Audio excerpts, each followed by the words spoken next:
Siapa yang kali ini berteriak-teriak terus ya, gagal bayar pinjol, ayo rame-rame ya, biar pinjol itu tutup, biar pinjol itu bangkrut dan tidak akan beredar lagi di Indonesia. Nah, inilah teriakan yang tidak didasarkan pada pemikiran yang jernih.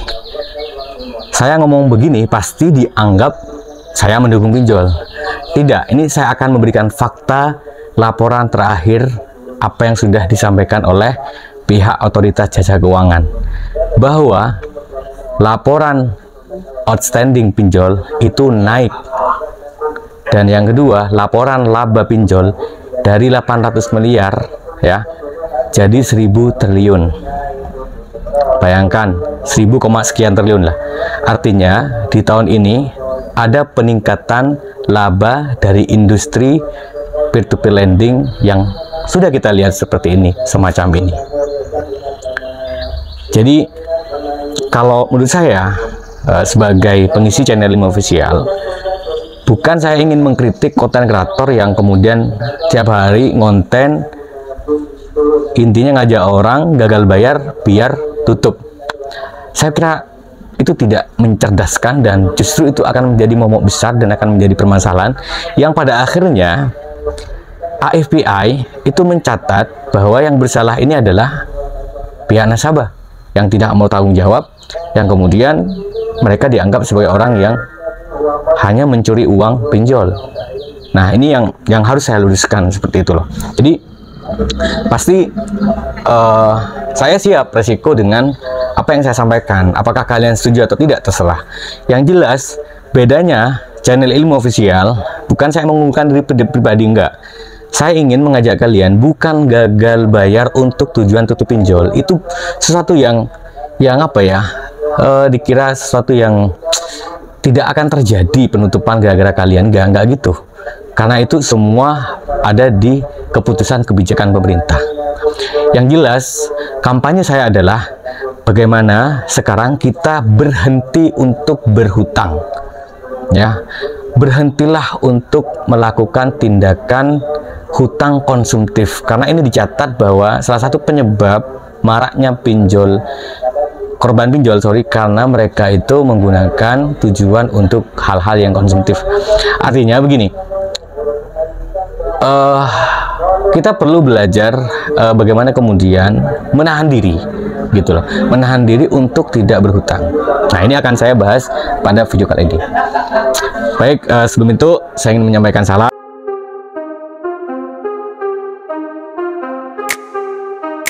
Assalamualaikum warahmatullahi wabarakatuh. Selamat siang dan salam sejahtera untuk kita semua. Tetap semangat, dan buat kalian yang nonton channel ini jangan skip. Saya akan memberikan beberapa pandangan yang ini penting banget ya untuk kalian bisa keluar dari jeratan hutang pinjol ataupun jeratan hutang bank, dan bisa kita akhirnya keluar menjadi pribadi yang bebas hutang, insya Allah seperti itu, dengan cara yang aman, tidak melanggar aturan apapun, baik aturan tertulis maupun tidak tertulis ya. Baik, begini, laporan pinjol naik ya, keuntungannya naik, bahkan menjadi bagian dari bagaimana kampanye pinjol ini. Mereka itu mencari pendana untuk kemudian tersalurkan ke platform mereka, untuk kemudian disebarkan, diindustrialisasikan untuk kalian bisa dapat pinjam di situ dengan kampanye besar-besaran menggunakan iklan. Seperti yang kalian lihat sini, pasti otomatis setiap channel YouTube itu sudah 70% dihuni ya, dihinggapi oleh iklan-iklan pinjol. Sebetulnya kalau soal iklan saya nggak tahu ya kenapa harus muncul itu gitu loh. Yang jelas saya sekarang ingin menyampaikan bahwa kalian ketika hari ini terjebak dengan hutang pinjol, maka segeralah untuk berhenti bayar.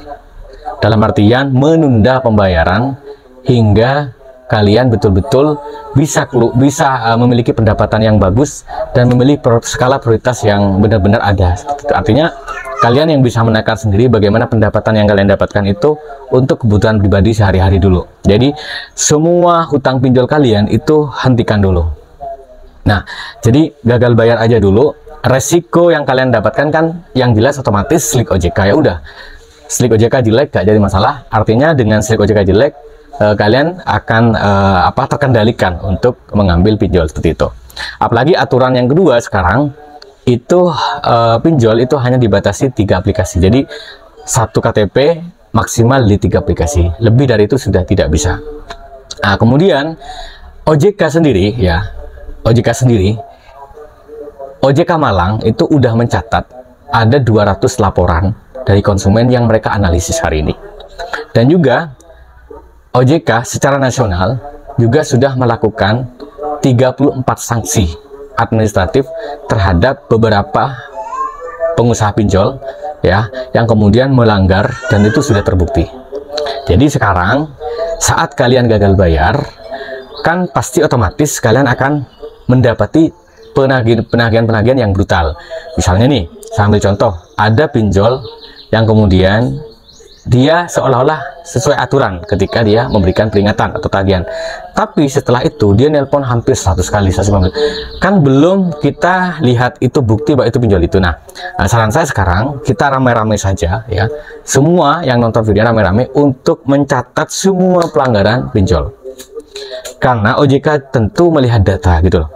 OJK akan tetap memberikan sanksi administratif tapi berdasarkan data yang ada. Jadi berkalian ketika ada seorang bill collector datang ke rumah dengan intimidasi, kalian rekam, kalian debat aja kalau mereka melakukan tindakan yang tidak sesuai dengan aturan OJK.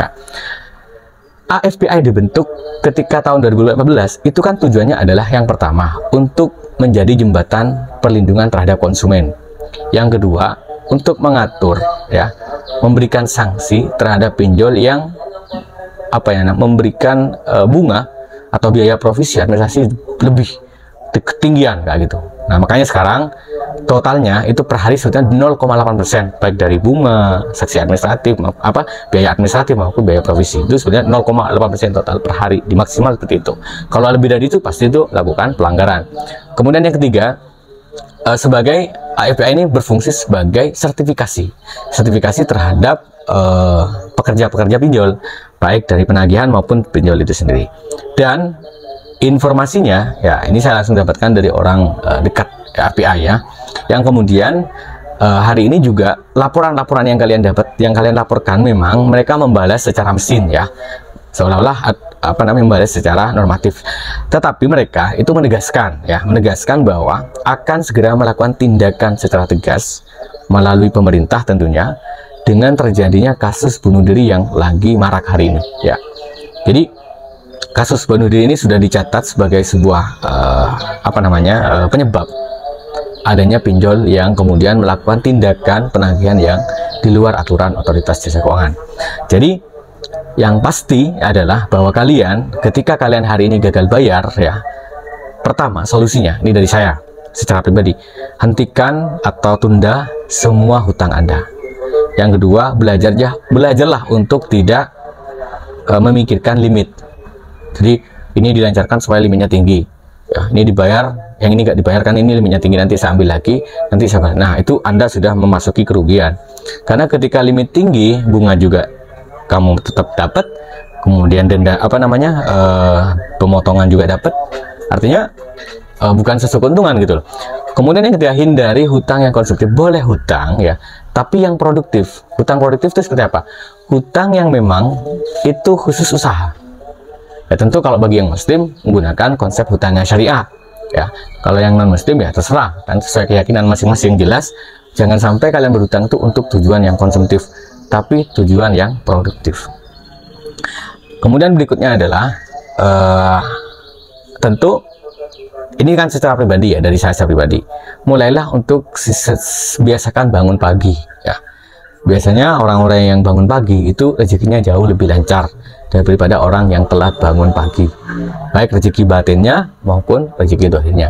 Ini secara pribadi saya memberikan usulan. Sekarang untuk pemerintah yang mungkin mendengarkan video saya ini, dan tentu saya akan sebar ke beberapa pejabat-pejabat yang saya kenal ya. Yang pertama, ingat terjadinya hutang pinjol, maraknya hutang pinjol yang seperti yang saat ini Sulawesi Utara udah menempati posisi ketiga pinjol terbesar hari ini di Indonesia.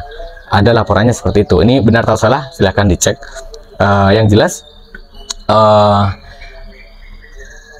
pemerintah ya harus hadir dalam rangka menegakkan kesejahteraannya pada rakyat. Artinya tujuan negara itu harus benar-benar segera diselesaikan. Artinya bukalah pekerjaan sebanyak mungkin, bagaimana kemudian pajak justru dikurangi, jangan sampai malah ngambil pajak masyarakat, tapi justru pajak orang kaya lah yang diperbesar kayak gitu. Dan tentu juga pemerintah harus segera memprioritaskan laporan-laporan korban, terutama yang berhubungan dengan ekonomi ya. Jadi dalam hal ini Menteri Keuangan harus jangan sekedar melihat data di atas meja, melihat laporan seperti ini, tidak, tapi harus lihat langsung kasus di lapangan.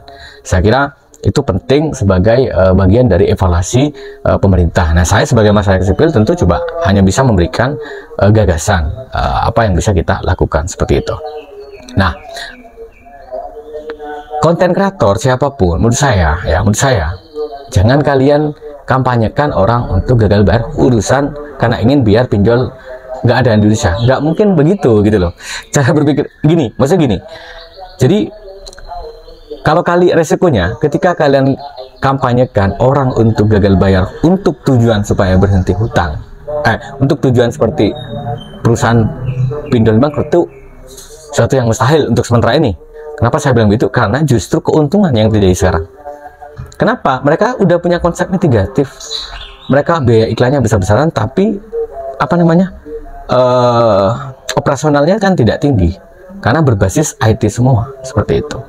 Bayangkan beberapa lembaga keuangan semua sekarang memiliki platform pinjol kayak gitu. Bahkan koperasi-koperasi mulai jadi pendana, pribadi mulai jadi pendana. Kenapa? Karena melihat keuntungan yang besar dari industri yang kita sebut riba ini, industri peer-to-peer lending ini. Jadi buat kalian mending ya, resiko yang mending saran saya adalah kampanyekan untuk berhenti hutang.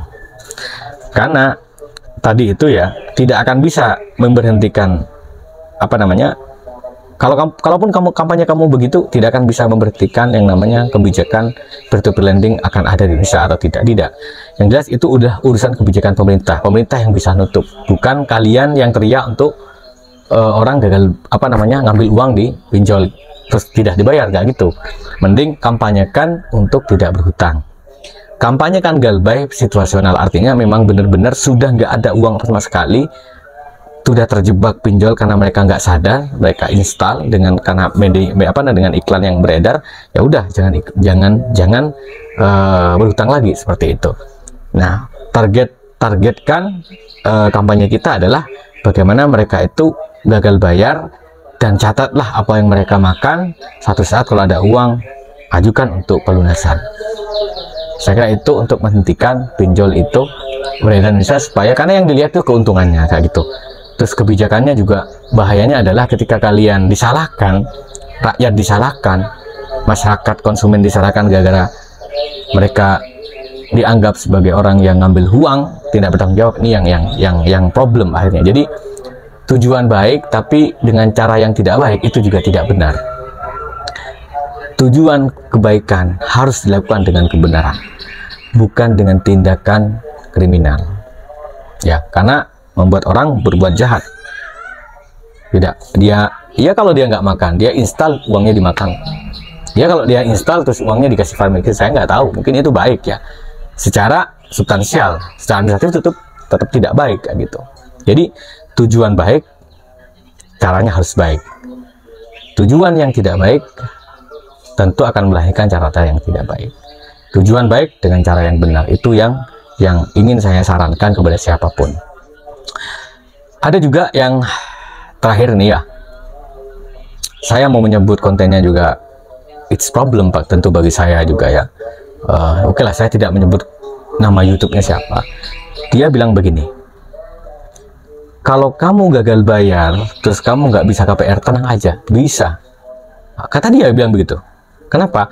Gagal bayar itu ya di pinjol tidak akan pernah bisa membuat kalian menjadi penyebab tidak bisa ambil KPR di rumah.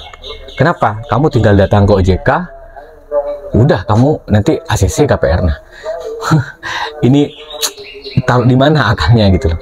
Padahal jelas ACC KPR bukan dari OJK.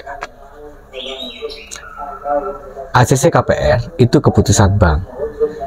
Slik OJK itu hanya sebagai bahan analisis orang ini baik atau tidak di riwayat OJK.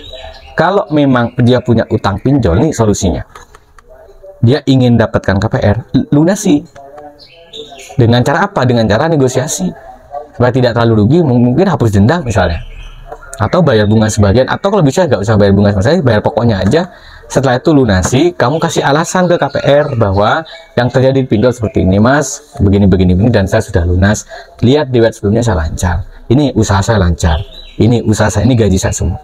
Insya Allah bisa, gitu. Karena tidak ada aturan yang bahwa mengatakan bahwa karena slik OJK kemudian KPR tidak ditolak. Tidak, semua keputusan komite kredit itu ada di bank yang membiayai itu sendiri.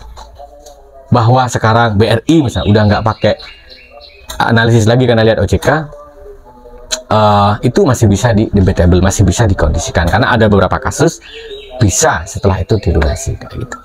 Dan itu terjadi ke saya ketika saya gagal bayar dulu di waktu kredit, saya nggak bisa hutang bank, akhirnya saya lunasi, saya negosiasi, bisa saya bayar pokoknya aja waktu itu, dan setelah itu saya ambil kur, bisa.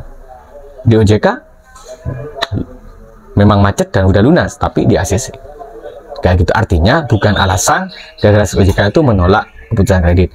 Tapi nah ini, kalian yang bilang bahwa kalau kalian gagal bayar, gak usah bayar sama sekali, udah nanti kamu laporkan ke OJK, nanti ACC. Nah, ini adalah penyesatan yang tidak saya terima karena itu sebuah kesalahan gitu. Terserah kalian mau menilai apa saja tentang saya, yang jelas saya ingin menyampaikan kebenaran. Saya ingin menyarakan bahwa ketika gagal bayar bisa otomatis dengan cara menunda dulu sampai ekonomi benar-benar pulih. Terima kasih, itu dari saya. Jangan lupa doakan kerjamu, kerjakan doamu. Assalamualaikum warahmatullahi wabarakatuh.